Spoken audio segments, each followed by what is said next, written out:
നമുക്കൊപ്പം ഇപ്പോൾ ടെലിഫോൺ ലൈനിൽ ഈ പടവെട്ടിക്കുന്ന് അതിലെ പഞ്ചായത്ത് അംഗം അവിടുത്തെ പഞ്ചായത്ത് അംഗം നൂറുദ്ദീൻ ടെലിഫോൺ ലൈനിൽ ചേരുന്നുണ്ട്. ചേട്ടാ, ഒരു പക്ഷേ ഈ ഒരു ദുരന്തം അതിനെ ആദ്യം എല്ലാവരെയും അറിയിക്കാൻ ശ്രമിച്ച ഒരു വ്യക്തി കൂടിയാണ് താങ്കൾ.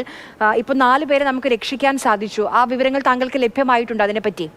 ഇത് ശരിക്കും പറയുകയാണെങ്കിൽ ഇവരവിടെ അകപ്പെട്ട ആളുകളല്ല. ഇവര് പിന്നെ അവിടെ അദ്ദേഹത്തിന് അവിടെ ഒരു 10 ഏക്കർ സ്ഥലവും കാര്യങ്ങളൊക്കെ ആയിട്ട് ജീവിക്കുന്ന ഒരാളാണ്. അപ്പോ വില്ലേജ് ഓഫീസർ മാറാൻ പറഞ്ഞിരുന്നു. ജോണും കുടുംബമാണ് അവിടെ താമസിക്കുന്നത്. അപ്പോ ഇദ്ദേഹം മാറാത്തതിന്റെ കാരണം തന്നെ ഒരു കുറച്ച് കാലിനൊരു വികലാംഗിയായ ഒരു മോളുണ്ട്. മോനും ഭാര്യയും അയാളും അവിടെ താമസിക്കുന്നുണ്ട്. അവിടെ കറണ്ട് ഉണ്ട്, ജനറേറ്ററിൽ ഉള്ള സംവിധാനം ഉണ്ട്, സോളാർ ഉണ്ട്. അല്ല, കറണ്ട് അല്ല, ജനറേറ്ററും സോളാറും ഒക്കെ ഉള്ളതുകൊണ്ട് അദ്ദേഹം പറഞ്ഞു ഞാനിവിടെ നിന്നോളാം, കുഴപ്പമൊന്നുമില്ല എന്ന് പറഞ്ഞിട്ട് അങ്ങനെ ആളവിടെ നിന്ന് പോയതാണ്. അല്ലാതെ ആരും ഉരുൾപൊട്ടൽ ദുരന്തത്തിൽ പെട്ടിട്ട് ഓടി രക്ഷപ്പെട്ട് അവിടെ എത്തിയ ആളുകളൊന്നും അല്ല. അവരൊക്കെ സേഫാണ്. വേറെ ഒരു ന്യൂസ് വന്നത് ഫേക്കാണ്.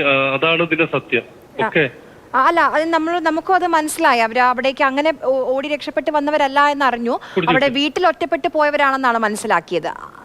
അതോ അല്ല, വീട്ടിൽ അവരറിയാത്തവരാണ് അവരെ കണ്ടെത്തിയത്. ഈ ഏരിയയിലൊന്നും ഇല്ലാത്ത ഇവിടുത്തെ നാട്ടുകാരല്ല അവരെ. അപ്പൊ അവര് പെട്ടെന്ന് ഇങ്ങനെ കണ്ടപ്പോ പെട്ടെന്ന് തന്നെ അവർ വിളിച്ചുപോയി, ഇവിടെ ആരോ 4 പേരുണ്ട് എന്നാണ്. പക്ഷെ അത് സത്യത്തില് ആള് അവിടെ താമസിക്കുന്ന കാര്യം നമുക്ക് അറിയായിരുന്നു. അതെ അതെ. ഞാൻ ഒരു കാര്യം ചോദിച്ചിട്ട്, ഇവരോട് ഇവിടെ നിന്ന് മാറാൻ പറഞ്ഞിരുന്നോ? മാറാൻ പറഞ്ഞിരുന്നു.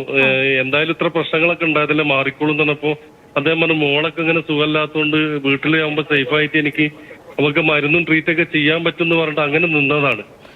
പക്ഷെ ഈ ഭാഗത്തേക്കും ഈ ഉരുൾപൊട്ടി വന്നിരുന്നില്ലേ? ഈ പറയുന്ന ഈ പടവെട്ടിക്കുന്ന് പറയുന്ന ഭാഗത്തേക്കും ഇല്ല. അവിടെ നിന്ന് 1 കിലോമീറ്റർ താഴെയാണ് ഉരുൾപൊട്ടി പോയത്. അദ്ദേഹത്തിന്റെ ആ ഭാഗത്തേക്ക് ഉരുൾപൊട്ടി വന്നിട്ടില്ല.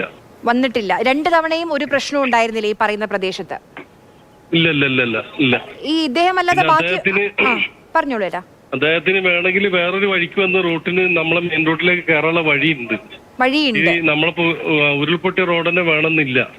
വേറൊരു ആരിസൺസിന്റെ ഒരു തോട്ടത്തിലൂടെയുള്ള റോഡിന് അദ്ദേഹത്തിന് മേപ്പാടിയിലേക്ക് പോകാനുള്ള വഴിയുണ്ട്. ശരി. ഇപ്പൊ ഈ പടവെട്ടിക്കുന്ന് ഇപ്പൊ ഈ ജോണും കുടുംബവും അല്ലാതെ ബാക്കിയുള്ള എല്ലാവരും അവിടെ നിന്ന് മാറിയിരുന്നോ ഈ ഒരു സമയത്ത്? പറഞ്ഞു വേറെ എല്ലാവരും മാറിയിട്ടുണ്ട്. എന്റെ വാർഡാണ്, ഞാനത് കറക്റ്റ് സെർച്ച് ചെയ്തിട്ടുണ്ട്. ആളുകളെ വിട്ടിട്ട് എന്റെ ഈ നാട്ടിലുള്ള പയ്യന്മാരെ വിട്ടിട്ട് ഫുള്ള് ചെക്ക് ചെയ്യിപ്പിച്ചിട്ടുണ്ട്. അത് ഇന്നലെ തന്നെ അതൊക്കെ ചെയ്തിട്ടുണ്ട്.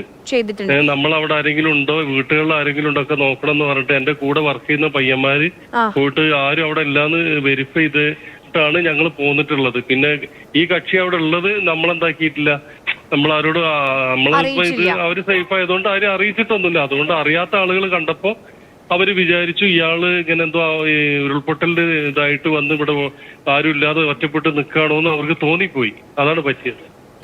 ഇപ്പം ചേട്ടന് നേരത്തെ പറഞ്ഞു ഈ മകൾക്ക് കാലിന് പ്രശ്നമുള്ളതിനെ കൊണ്ടാണ് മാറി. ഇപ്പം നമ്മൾ നേരത്തെ അവിടെയുള്ള ആർമിയിലെ ആൾക്കാരോട് സംസാരിച്ചപ്പോൾ ഒരു ലേഡിയുടെ കാലിന് പരിക്കുണ്ടെന്ന് പറഞ്ഞത് പക്ഷെ ഈ മോളുടേതായിരിക്കും അല്ലേ? അത് മോളാണ്. ശരി, വളരെയധികം നന്ദി ചേട്ടാ സംസാരിച്ചതിന്. അദ്ദേഹം ആ പഞ്ചായത്തിലെ അംഗമാണ്. അദ്ദേഹം പറയുന്നത് ഈ ഭാഗത്തുള്ള എല്ലാവരെ പറ്റിയുള്ള വിവരങ്ങളും തേടിയിരുന്നു. ഈ ഭാഗത്തേക്ക് ഈ പറയുന്ന ഈ പടവെട്ടിക്കുന്ന് എന്ന് പറയുന്ന പ്രദേശത്തിന് ഏകദേശം 1 കിലോമീറ്റർ താഴെയാണ് ഉരുൾപൊട്ടിയത്. ഈ ഭാഗത്തേക്ക് ആ ദുരന്തം അത് ഉരുൾപൊട്ടി എത്തിയിട്ടില്ല. അവിടെയുള്ള ആളുകളൊക്കെ സേഫ് ആയിരുന്നു. പക്ഷെ അതിനു മുൻപ് തന്നെ ആളുകളെ മാറ്റുകയും ചെയ്തിരുന്നു ഈ പ്രദേശത്ത് നിന്നാണ് അദ്ദേഹം പറഞ്ഞത്.